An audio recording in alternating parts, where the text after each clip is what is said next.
আল্লাহ তাআলা ইরশাদ করছেন, ফাআকিম ওয়াজহাকা লিদ-দীনি হানিফা, তুমি একনিষ্ঠ হয়ে নিজেকে দ্বীনের উপর প্রতিষ্ঠিত করো।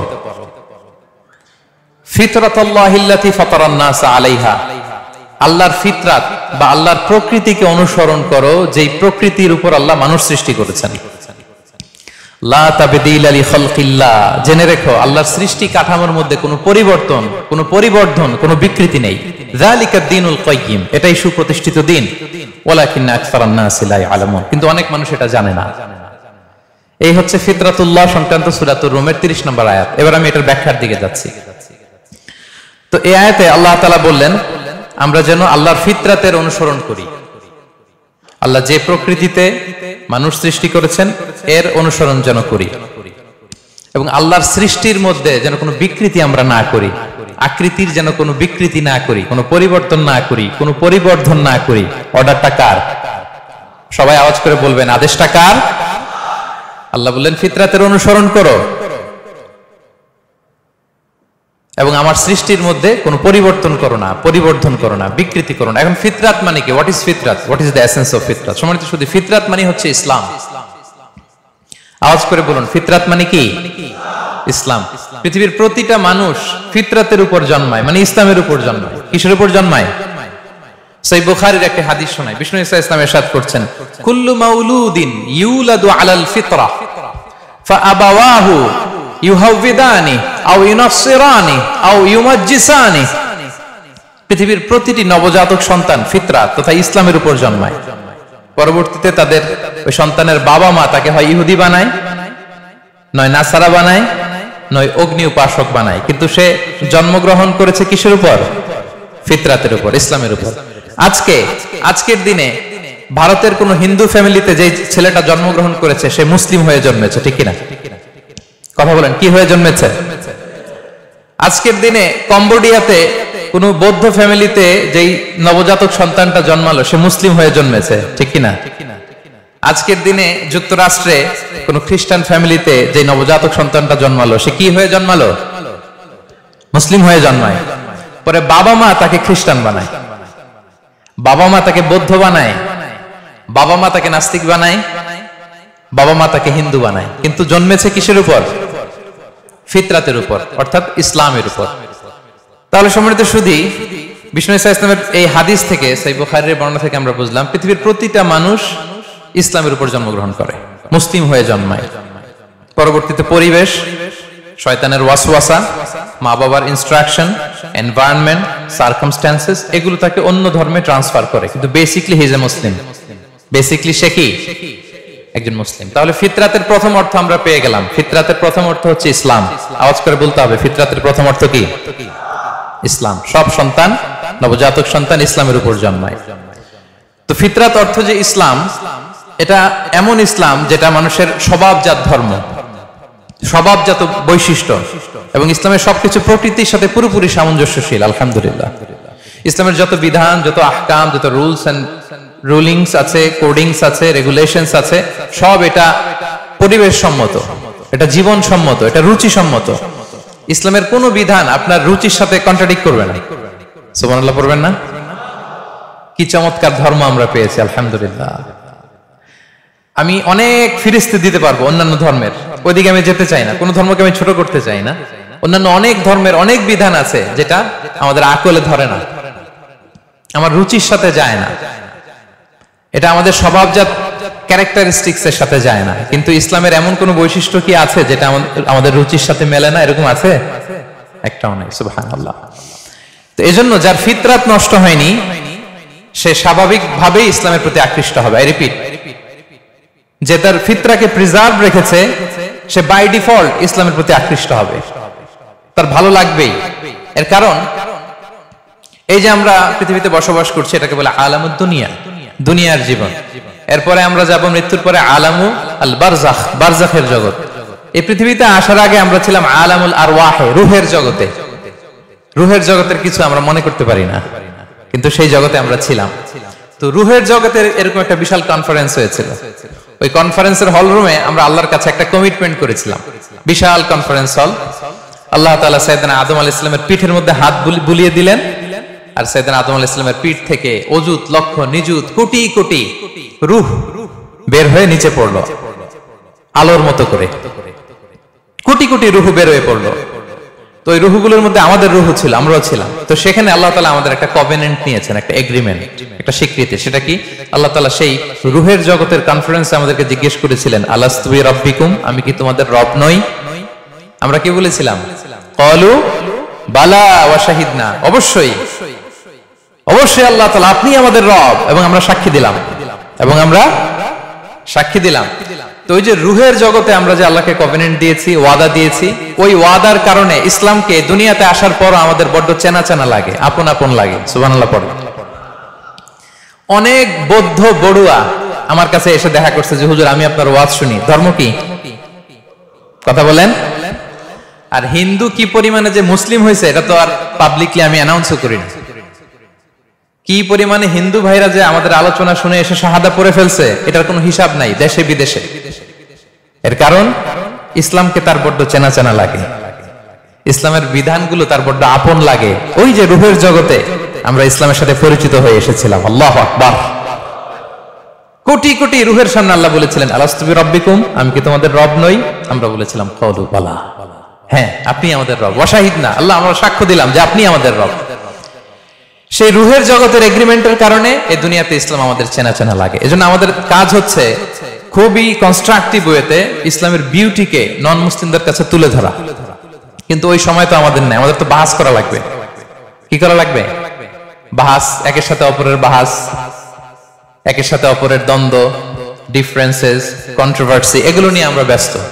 কিন্তু আমরা যদি প্রকৃত the spirit of Islam, the true essence of Islam non মুসলিমদের কাছে ছড়িয়ে দিতাম, সব মুসলমান হয়ে যেত।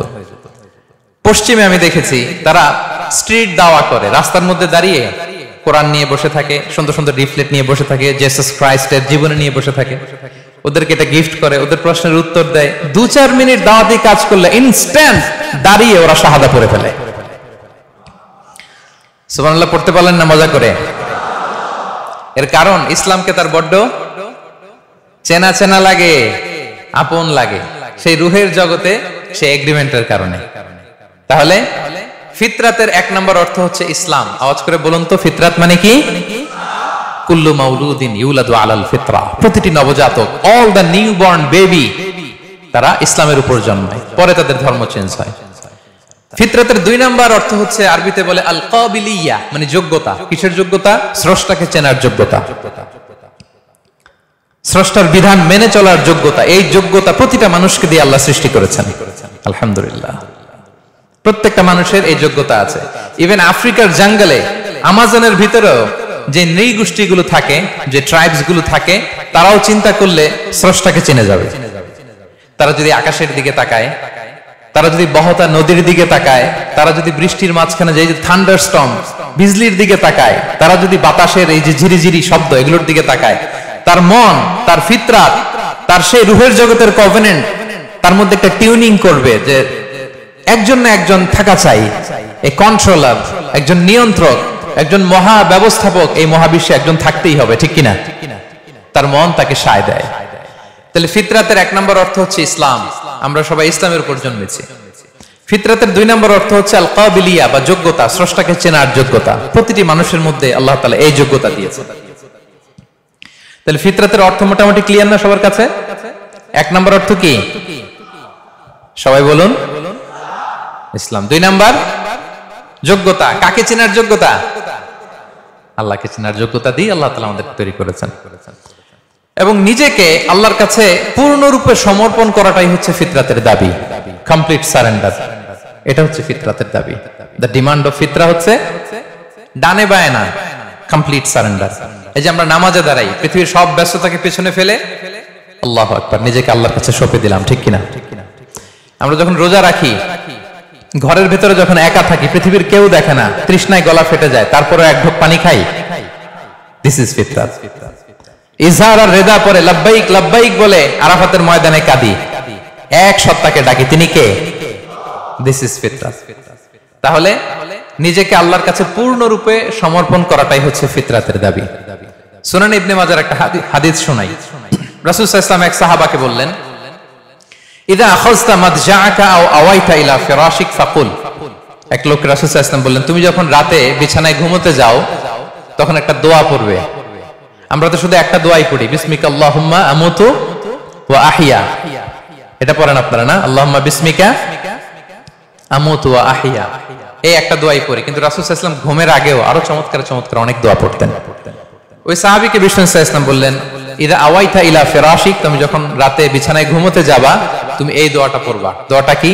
আল্লাহুম্মা ইন্নী আসলামতু ওয়াজহি ইলাইক ওয়া ফাওয়াদতু আমরি ইলাইক ওয়া আলজাতু যহরি ইলাইক রাগবাতান ওয়া রাহবাতান ইলাইক লা মালজা ওয়া লা মানজা মিনকা ইল্লা ইলাইক আল্লাহুম্মা আমানতু বিকিতাবিকাল্লাযী আনসালতা ওয়া নাবিয়্যিকাল্লাযী আরসালতা। পড়েন আপনারা, এটা পড়েন। অনেকে বলে হুজুর শুনিই তো নাই কোনোদিন, পড়ব কিভাবে? এই যে আজকে আলোচনা করলাম এটা রেকর্ডে থাকবে, আপনারা শুনে মুখস্থ করে নেবেন। রাসূল সাল্লাল্লাহু আলাইহি ওয়াসাল্লাম বলেছেন যখন ঘুমোতে যাবা এই দোয়াটা পড়বা। দোয়াটা দেখেন কত চমৎকার, কিভাবে নিজেকে আল্লাহর কাছে সমর্পণ করবেন, সঁপে দিবেন। দেখেন রাসূল বলেন তুমি এটা পড়বা, আল্লাহুম্মা ইন্নী আসলামতু ওয়াজহি ইলাইক, আল্লাহ আমি আমার সত্তাকে আপনার দিকে সমর্পিত করলাম। ওয়া ফাওয়াদতু আমরি ইলাইক, আল্লাহ আমি আমার সব কাজকে আপনার কাছে সুপর্দ করলাম।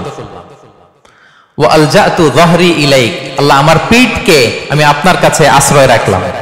সুবহানাল্লাহ পড়বেন না? আমরা যখন ঘুমাই আমাদের পিঠটা বিছানার মধ্যে লাগাই না? আল্লাহ আমার সত্তাকে আপনার কাছে আমি সমর্পিত করলাম, আল্লাহ আমার সব কাজকে আপনার কাছে আমি সঁপে দিলাম, আল্লাহ আমার পিঠটাকে আপনার কাছে আমি আমানত রাখলাম। লা মালজা ওয়া লা মানজা মিনকা ইল্লা ইলাইক, আল্লাহ আপনি ছাড়া আশ্রয় দেওয়ার কেউ নাই, আল্লাহ আপনি ছাড়া আমাদের মুক্তি দেওয়ার কেউ নাই। আল্লাহ আপনি যে রাসূল পাঠিয়েছেন সে রাসূলের প্রতি আমি ঈমান আনলাম। আল্লাহ যে কিতাব আপনি আসমান থেকে পাঠিয়েছেন ওই কিতাবের উপর আমি ঈমান আনলাম। সুবহানাল্লাহ পড়েন। বিষ্ণু সাল্লাল্লাহু আলাইহি ওয়াসাল্লাম বলেন যখন কেউ এই দোয়াটা পড়বে রাত্রিবেলা, ফা ইন মিত্তা, ওই মিন লাইলাতিকা, ওই রাতে যদি তুমি মারা যাও, মিত্তা আলাল ফিতরা, তুমি ফিতরাতের উপর মৃত্যুবরণ করবে। ওয়া ইন আসবাহতা আসবাহতা ওয়া ক্বাদ আসাবতা খাইরান কাসীরা, আর যদি রাতে মৃত্যু না হয় তুমি বেঁচে যাও তাহলে ওই দিনে তুমি প্রভূত কল্যাণ লাভ করবে। সুবহানাল্লাহ। তাহলে বলেন এই দোয়াটা পড়ার দরকার আছে না নাই? এই দোয়াটা যদি কেউ পড়ে সে মারা গেলে ওই রাতে ফিতরাতের উপর মারা যাবে। ফিতরাতের প্রথম অর্থ কি বলছিলাম? সবাই বলতে হবে, কি বলছিলাম? তাহলে এই দোয়া পরে রাতে মারা গেলে সে মুসলিম হয়ে মারা যাবে, ঠিক কিনা?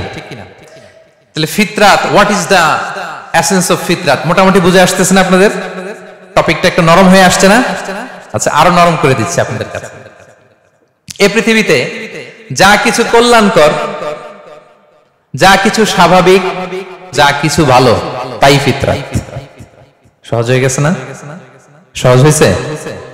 এই পৃথিবীতে যা কিছু স্বাভাবিক, যা কিছু কল্যাণকর, যা কিছু ভালো, তাই ফিতরাত। আওয়াজ করে বলুন তো, তাই কি? ফিতরাত।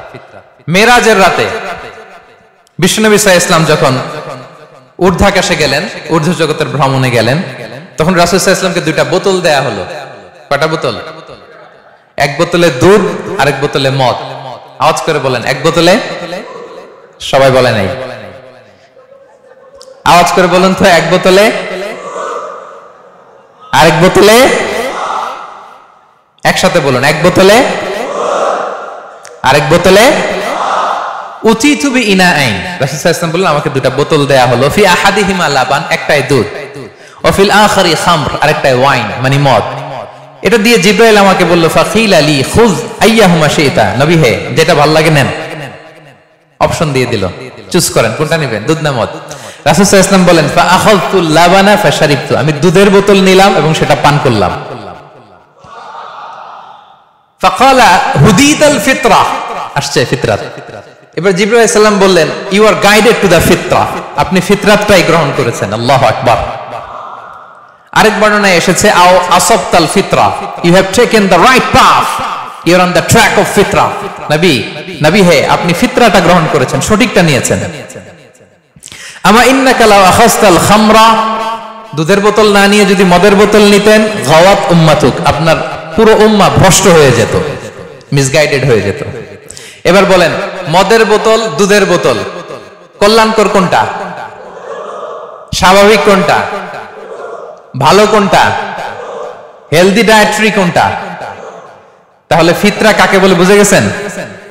টপিকটা নরম হইতেছে, নরম হচ্ছে, সহজ হচ্ছে।